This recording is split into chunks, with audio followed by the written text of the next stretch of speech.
Rwanda ni igihugu kigaragaza iterambere ryihuta, ibi bikagaragarira mu guhinduka kw'imibereho y'abaturage mu ngeri nyinshi. Mu rwego rw'ikoranabuhanga n'itumanaho, ubu serivisi nyinshi zegereye abaturage, bikuraho imvune n'igihe kinini umuturage yakoreshaga. Ubuhinzi n'ubworozi bikorwa mu buryo bugezweho, byongereye umusaruro bukomokaho, binoza imibereho n'ubukungu by'Abanyarwanda. Mu bikorwa remezo hubatswe imihanda yanogeje ubuhahirane, hubakwa amavuriro, amashuri n'amazu manini y'ubucuruzi. Uburezi bwageze kuri bose kubera ibikorwa remezo byatumye ireme ryabwo ryiyongera. Ibi byose byagezweho kubera imisoro y'Abanyarwanda. Ibyo umusoro umaze gukora mu Rwanda ni byinshi cyane. Biragaragara kuko n'Abanyarwanda bakwiriye kubyishimira, cyane cyane ko leta yashyizeho ingamba z'uburyo amafaranga akoreshwa, yuko amafaranga avuye mu Banyarwanda mu musoro ari navuye no hanze yose akoreshwa neza. Ngira ngo igihugu cyacu kizwe nk'igihugu gikoresha amafaranga neza, uretse no mu badonors, ariko na World Bank n'ikigereranyo bushize cyarabigaragaje yuko turi abambere bakoresha amafaranga neza. Intara y'Uburengerazuba ni imwe mu zari zifite imibereho iri ku rwego rwo hasi mu ngeri zitandukanye. Uyu munsi kimwe n'izindi ntara zose z'igihugu, iyo uyigezemo ndetse ukaganira n'abayituye, usanga imibereho hafi ya yose yarahindutse. Urebye rero ikintu cyadushoboje kugira ngo intara ubu ngubu abaturage bahinga, beze, basarure, navuga nanone ko ari imisoro n'amahoro by'igihugu. Urabona ko ubuzima bw'abaturage, ibikorwa remezo bigenda guhindura mu buryo bufatika. Hari rero turafite n'ibikorwa, dufite n'ikibuga cy'indege urabizi, kandi gifasha abaturage ba RUSIZI no muri cya gice kuza Kigali bakomeza bajya n'ahandi, ndetse kigafasha n'abaturanyi. Ariko ubu none n'uturere twubatse n'ibibuga by'indege bitoya bishobora kugwaho indege za kajugujugu. Duhereye ku mihanda, murazi uko iriya ntara iteye, imisozi miremire ihanamye, akenshi igwamo imvura nyinshi. Ni ikibazo rero gikomeye iyo hatari imihanda mizima ikomeye abaturage bashobora gucamo. Washoboraga no guturuka RUSIZI ukarara utageze Rubavu kubera umuhanda watengutse, ariko nubwo wawugendamo byonyine kuzava RUSIZI ukagera Karongi amasaha 6 nta nubwo harashira n'amezi, ahubwo agera muri 5. Natwe ubwacu twavuga Karongi, nanjye nava Karongi nkaca Muhanga, nkazajya kugera Rubavu nkoresheje amasaha 3:4, ubu isaha 1:20, isaha n'igice mbangezeyo. Urumva rero ko mu by'ukuri ni ibitangaza. Uturere mu ngengo y'imari hagati y'imyaka ya 2006 na 2010 twaga turi hagati ya miliyari 2-3, ariko ubu turere tumaze kugera muri miliyari 10 na zingahe, 10 zisaga muri bije y'uturere nyirizina. Bivuga rero ko ibyo ngibyo n'ubushobozi n'ubundi bujya gufasha abaturage mu iterambere, mu mibereho myiza. Umubyeyi yabaga atwite bakamuheka kugira ngo bamugeze kuri kaburimbo, bakamugezaho bibagoye, ariko ubu imodoka twayitega ikatujana nta kibazo. Kugira ngo tugere ku isoko byari bitugoye, ariko ubu umuntu ashobora kugira nk'udufaranga agasimbukira ku muhanda akagira icyo ahaha. Amashuri nabwo abana baragendaga bakagenda, tuzi ko bahura n'inkangu ikabajana, ariko amashuri garatwegere nta nkangu bahura nazo. Minisiteri y'Imari n'Igenamigambi ivuga ko amafaranga ya leta ari amafaranga y'abaturage, ava mu baturage binyuze mu misoro n'amahoro byishyurwa nabo. Curuza neza nta unyirukansa, nkanjye ndi umupfakazi w'abana 5, ariko iterambere nagezeho mbasha kurihira abana banjye amashuri. Nta mwana wicaye utiga.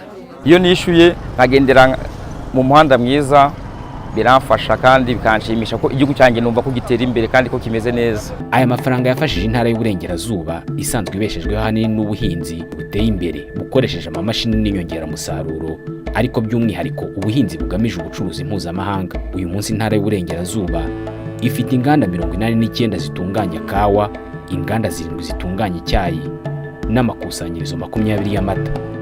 Kubera inyongeramusaruro zitumizwa mu mahanga hakoreshejwe imisoro, Minisiteri y'Ubuhinzi n'Ubworozi ivuga ko uturere twa Nyabihu na Rubavu ubu umuturage heza toni z'ibirayi ziri hagati ya 35 na 40 kuri hegitari imwe.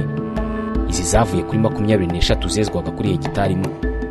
Uyu munsi iyi ntara ni ikigega cy'igihugu binyuze mu buhinzi no mu nganda nto zitunganya umusaruro ukomoka ku buhinzi. Mu bikorwa remezo, uyu munsi iyo ugeze ku mupaka w'u Rwanda na Repubulika ya Demokarasi ya Kongo ubona iterambere rishingiye ku bikorwa remezo ryahinduye imibereho y'abaturage muri iyi ntara.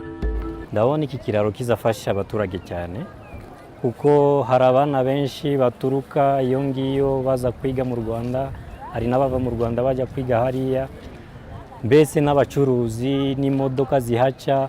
Kumva hano byari imbogamizi kuhaca n'imodoka, sinibaza ko imodoka ipakiye yaca kuri iki kiraro gishaje, ariko iki ngiki gishasha biragaragara ko bizafasha mu migenderanire. Intara y'Uburengerazuba ifite ingomero z'amashanyarazi zavanye umubare munini w'Abanyarwanda mu icuraburindi ndetse zifasha mu kongera ubukungu. Uyu munsi 27% by'abaturage bose bo mu ntara y'Uburengerazuba bafite amashanyarazi mu ngo zabo. Niba giye nkeneye umuhanda, nkaba nkeneye amazi meza, nkaba nkeneye umunara kugira ngo nshobore gukoresha internet, nkaba mbonye fibre optique, nkaba mbonye icyambu munsi y'iwanjye ahantu ubwato bushobora guhagarara abantu bakajyamo cyangwa bakavamo. Urumva icyo gihe ibyo ntanze si ngomba kubitanga ngononwa, bitanga kuko nanjye bimfitiye inyungu. Ibyo ntanga na misoro, nta mahoro, hari n'ibindi bikorwa bindi abaturage cyangwa abageze ku rwego rwacu bagiramo uruhare. Twabashije kubona imihanda irahari, amashanyarazi arahari ku mihanda, hari n'ibindi bikorwa byinshi, amavuriro yarabonetse. Imijyi 2 muri 6 irimo gutunganywa ngo izunganira umurwa mukuru Kigali niyo mu ntara y'Uburengerazuba, n'umujyi wa Rubavu n'umujyi wa Rusizi. Muri ibi bikorwa harimo ukuboko kw'imisoro y'Abanyarwanda. Uruhare rw'intara y'Uburengerazuba, umusaruro wabonetse urenze miliyari 19.5 kuko harimo inganda, harimo amahoteli manini abarirwa mu masoro banini, kandi nayo akaba yaratanze umusoro munini. Bivuze ko intara y'Uburengerazuba ifite uruhare runini mu musaruro, mu bikorwa remezo biturutse mu musoro n'amahoro. Umutekano, umuntu aryama agasinzira ntacyo yikanga ku mpamvu z'uko umutekano twawugezeho. Umuntu mu cyo yinjije ukagishyira kuri banke ntacyo wikanga, n'ubundi saa ku yindi ukaba wagera kuri banke ugafata icyo winjije, ndetse byaba na ngombwa ukaguriza bakayaguha, bizereye ko umutekano uhari.